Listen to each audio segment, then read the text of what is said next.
사랑하는 수원교구 형제자매 여러분, 부활의 기쁨과 평화가 여러분 모든 가정에 충만하기를 빕니다. 부활은 그리스도교 신앙의 핵심입니다. 그리스도 친히 나는 부활이요 생명이다.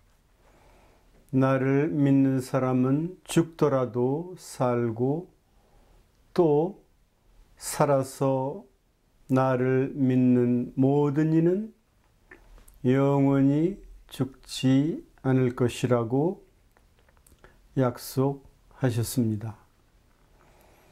그러므로 오늘 영광스럽게 부활하신 그리스도께서는 믿는 모든 이에게 희망의 원천이 되십니다.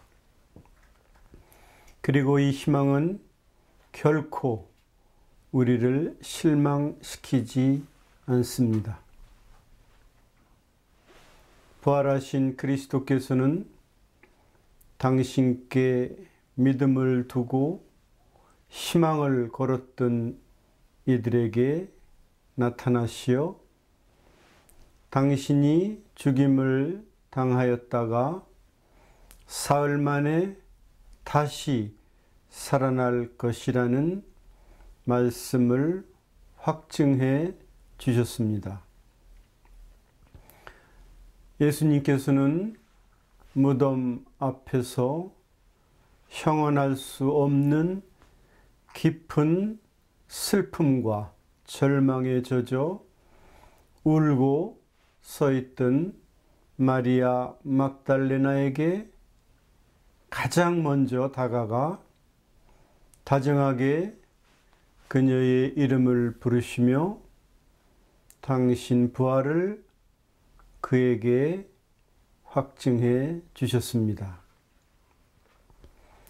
또한 예수님이야말로 이스라엘을 해방시키실 분이라고 기대했다가 그분의 십자가 죽음으로 인해 침통해하며 엠마오로 가던 두 제자들에게도 다가가시어 그들의 희망이 결코 헛되지 않았음을 말씀과 성찬을 통해 일깨워 주셨습니다.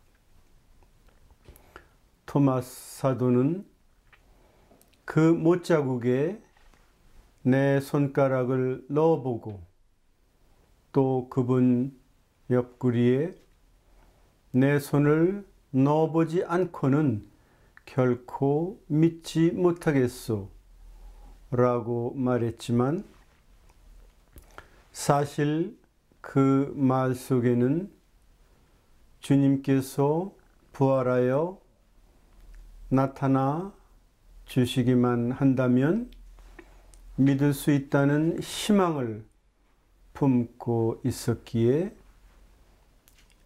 예수님은 토마스의 희망도 저버리지 않으시고 그 앞에서 당신을 드러내 보이셨습니다. 이처럼 주님께서는 마음이 부서진 이들에게 가까이 계시고 넋이 짓밟힌 이들을 구원해 주십니다. 부러진 갈대를 꺾지 않고 꺼져가는 심지를 끄지 않으시는 주님께서는 당신께 믿음을 둔 모든 이의 희망을 성취해 주십니다. 이와 같이 우리 모두는 희망으로 구원받았습니다. 이 희망은 닷과 같아서 우리의 영혼을 안전하고 든든하게 보호해주며 하늘 성전의 지성소, 곧 영원한 생명에까지 들어가게 해줍니다. 그럼에도 지금 우리가 처한 현실은 절망의 어두운 그림자가 깊이 드리워져 있어 사회 곳곳에서 슬픔과 탄식이 터져 나오고 있습니다. 경제적으로 빈부격차가 갈수록 심화되어 중산층에서 저소득층으로 추락한 이들의 고통과 불행은 그 어느 때보다도 심각합니다. 정치적으로는 계파의 논리를 앞세워 자신의 이익에만 열중하는 정치인들의 모습을 보며 국민들은 큰 실망과 비탄에 빠져 있습니다. 그리고 이러한 경제적 어려움과 정치적 혼란 속에서 불투명한 미래에 직면한 젊은이들이 결혼을 포기하거나 회피하는 현상이 증가하고 있고, 기혼자들에게서도 출산을 기피하는 현상이 날로 두드러지고 있습니다. 이러한 현상은 자연스럽게 경제활동 인구의 감소와 고령화 사회 진입이라는 위기의식을 더욱 부추기고 있습니다.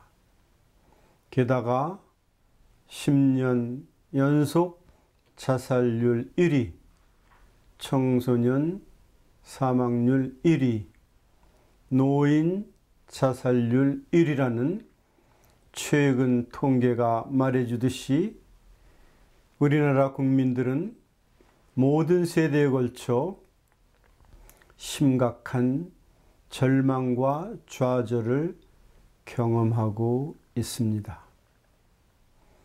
또한 우리는 곧 일주기를 맞는 세월호 참사를 기억하지 않을 수 없습니다.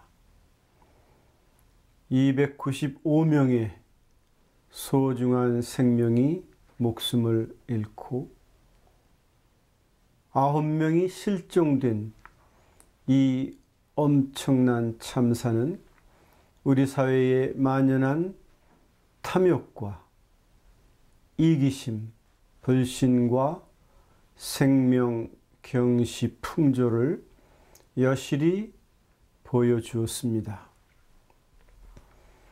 그러나 정부는 사고 후 1년이 다 되도록 아직도 이렇다 할 참사의 진실을 밝히지 못한 채 손을 놓고 있고, 희생자 가족들과 시민들은 절망의 슬픔으로 탄식하며 아파하고 있습니다.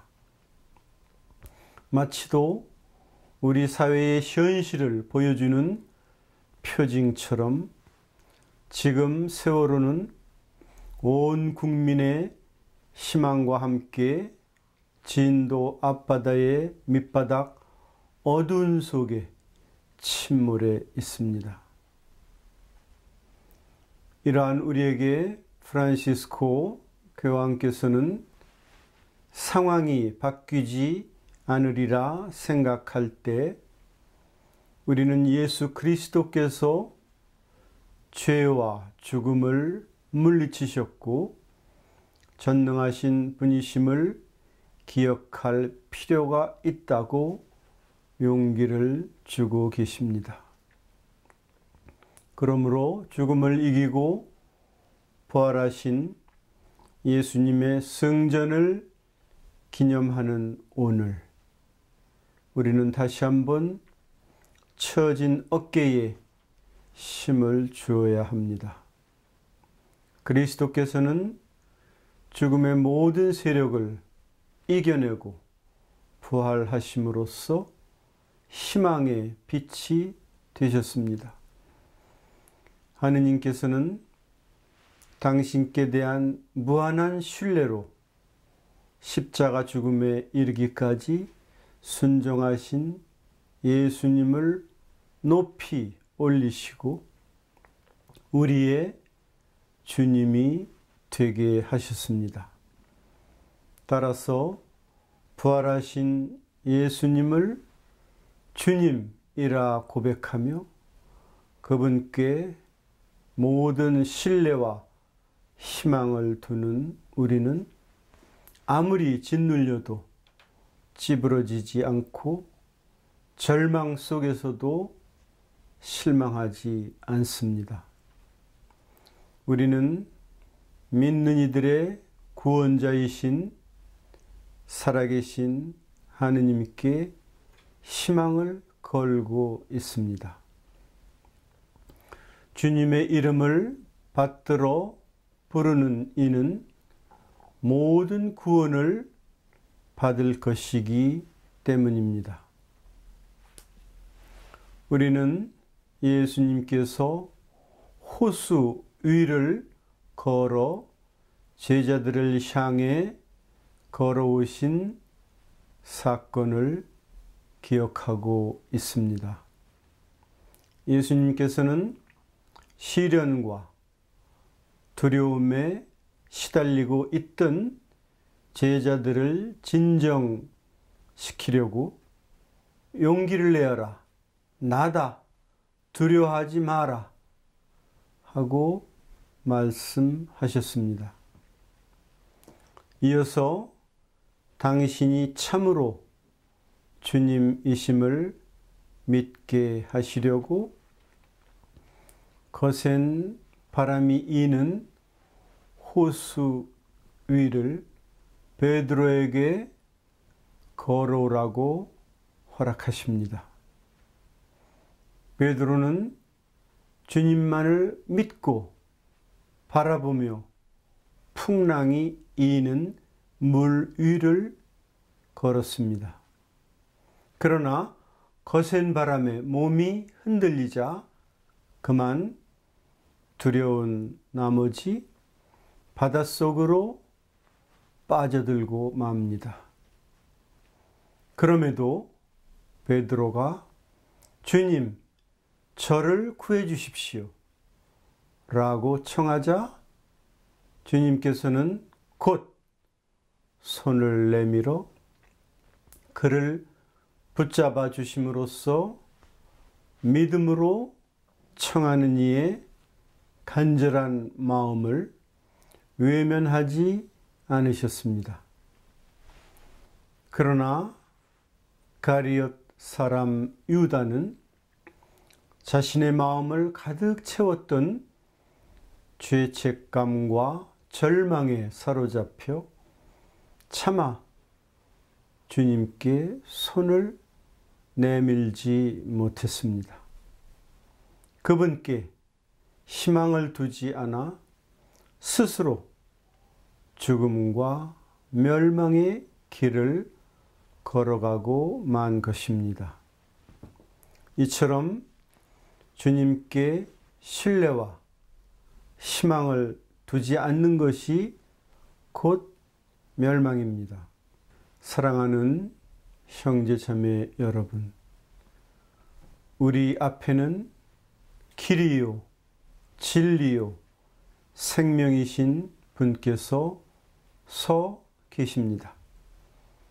그러므로 히브리서의 인도에 따라 우리 믿음의 영도자이시며 완성자이신 예수님을 바라봅시다. 아무리 거센 두려움의 파도와 절망의 폭풍이 불어닥쳐도 죽음을 이기고 부활하신 그리스도만 바라볼 수 있다면 우리는 그 모든 것을 이겨내고도 남습니다. 죽음을 이기신 주님께서 항상 우리 곁에 계십니다.